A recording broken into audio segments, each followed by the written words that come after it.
Hello, hello, hello. Good morning sa tanan. Good morning. Yan, maaga tayong gumising ngayon guys kasi sabay tayo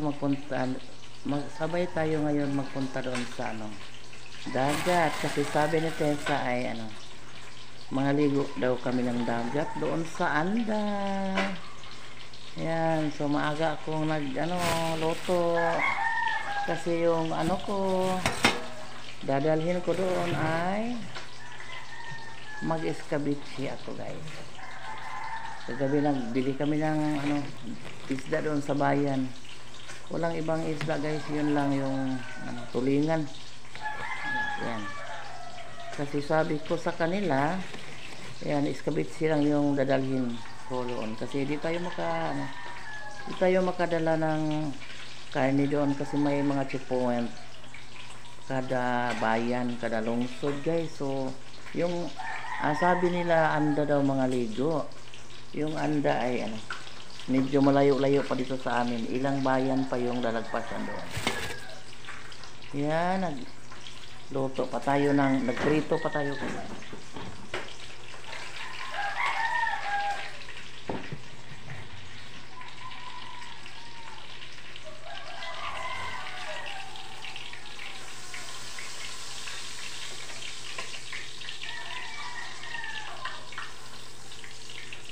Yan, 2 kilo kasi yung 2 kilo kasi yung binili ko guys kagabi. Parang makasya kami lahat doon. Dami, ulo yan.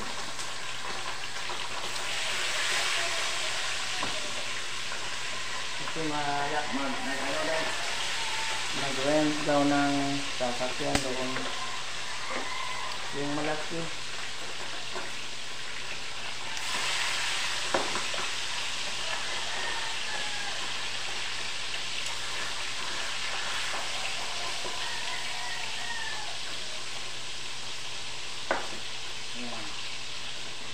Sila din din sila ngayon.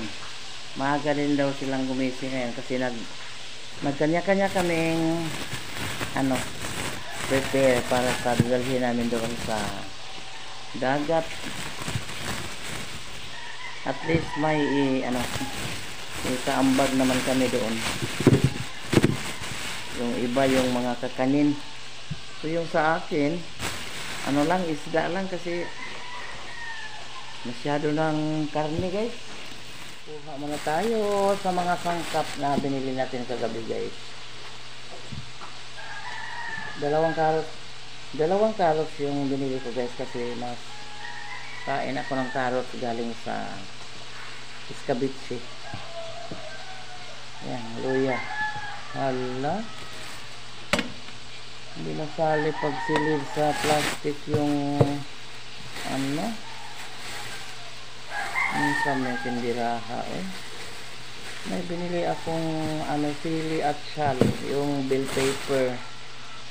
Parang may pula-pula yung ating escabeche pero hindi nasali pag tulog sa plastic sa tindera. Sorry na lang guys, wala tayong bill paper na maisahog dito pero importante yung carrots guys kasi yung bell paper hindi ako kakain sa bell paper pero yung carrots ayan kakain ako nito. Ang dumi kakagising lang yung dumi.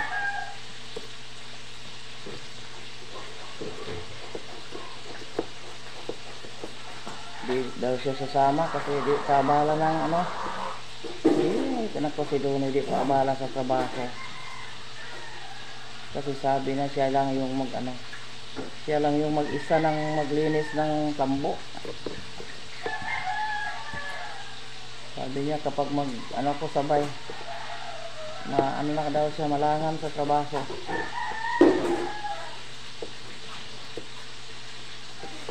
Hindi kasi si Dono mahilig ng minsan lang siguro natin madala sa ganitong mga okasyon. Kung ano ang tawag dyan, yung klaseng pagkatao ni Donnie, ang tawag ng introvert, di ganahan ng mga ano, tapok-tapok. Alam na nila lahat doon na kapag mayroong mga okasyon, kapag mayroong mga ano, di bit ni Donnie yung mga ganito, mga lakad. Pero sabi ko sa kanya na si Tessa yung nagdala sa amin. Sabi niya, okay lang, magkita naman kami ni Tessa kahit hindi mangaligo ng dagat. Yan, di natin maposigi guys. Iba kasi si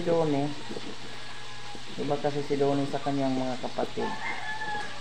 Yung mga sabi ni Tessa, ganito naman ang magkaano matanda. Pero noon pa man si Donnie hindi masyadong tawag dyan, magsali-sali ng mga tapok-tapok, anong tawag yung mga ano guys ba, yung ano ng tao. Di noon pa, bago pa kaming nag-asawa, si Donnie di masyadong halubilo ng mga tao.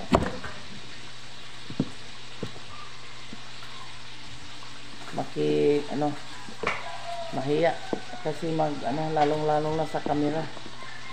Minsan mainis ako guys na bakit hindi kayo sumusuporta sa ano ko, sa mga videos ko.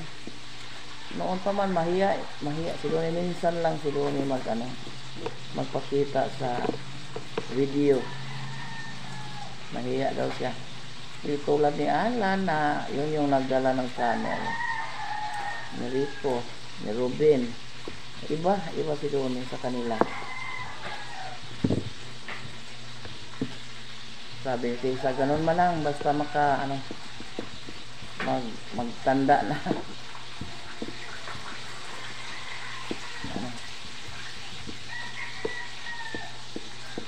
Yan, resta na lang nila si Donnie guys.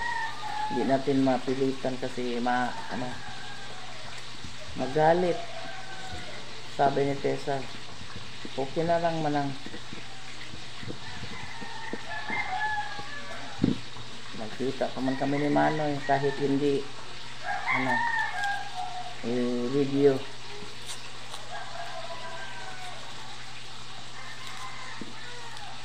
Si Donnie introvert, walang, kahit dito sa amin hindi masyadong ng tao. Siguro nasanayan na niya noon na bago pa kami nag-asawa, palagi pa akong nanganganak. Yearly akong nanganak noon sa una guys. So yung ni Donnie, ugali ni Donnie, focus lang sa hanap buhay, focus sa trabaho noon, parang makakain yung mga anak na mga maliliit. So, di ganahan apil-apil lang, di magpaabala sa trabaho. Yan, nagsimula na tayo maggawa ng toast. Inuna ko muna ko na yung mga sangkap natin. So klaro good guys na walang bell paper kasi walang pula-pula sa ginawa natin. Pero okay naman, at least mayroong carrots, kasi yung carrots at saka luya ay masarap sila guys ba, maghalo yung katas nila, masarap bango. Yung bell paper natin walang lasa para sa akin kasi hindi ako kumain ng bell paper, pero gumamit ako ng bell paper kapag magluto, lalo na dapat sa escabeche. Pero nagdanghag yung tindera guys, hindi na ilagay sa supot yung binili kong dalawang pirasong bell paper yung binili ko kagabi. Pero hindi ko po na lang na-check kasi yung tindahan na bibilhan ko ay yung sukit ko na tindahan, pero iba yung tindera. Kumpiyansa guys ba, yun yung tawag sa atin ng sa susunod i-check natin. So, charge to experience. Dapat mag-check tayo sa bibilihin natin kasi ang mahal kaya ng mga bibilihin ngayon. So, yung nabayaran ko dito, ito lang carrots at sakuan is 106. Ang mahal pala. Pero, sali na doon yung bell paper. Kasi ngayon yung bell paper, pinakamahal. Kasi daming fiesta dito sa Bohol. Palapit yung fiesta dito sa kabilang barangay. So nasanayan na lang na basta Mayo, bulan ng Mayo ay mahal yung mga bibilhin, lalong-lalo na sa mga lamas or sa mga spices dito. So yan. Inanuhan ko muna yung carrots at saka luya.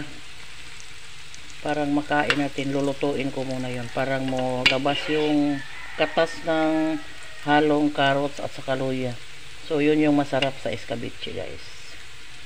Magtandem sila ng piniritong isda at saka yung katas ng carrots at saka yung luya. Yan. Sabi ni Bibida, bilagyan mo ng sauce kasi yung sabi niya yung escabeche daw nila doon walang sauce. Nag-uga kumbaga. Uga ba? Gusto ni Bibi yung sauce ng escabeche. Hindi naman masyadong marami pero at least may ika guys sa kanin. Sabi niya sauce lang yung kakainin niya, bahala na ng isda. Ito na yung ating pinirito.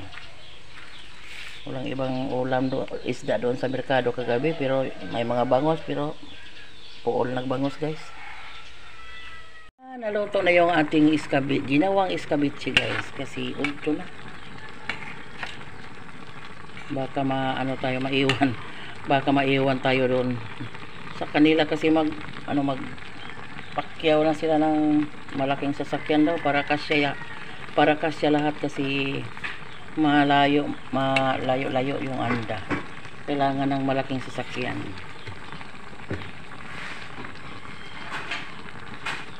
Sarap. Tamang-tama yung guys. Tapos ko na prepare yung ating dadalhin doon. Mag-iwan ako ng 2 piraso para sa maiwan dito sa bahay guys. Kasi kami lang ni ate lang yung sabay doon. At saka si Shalyn.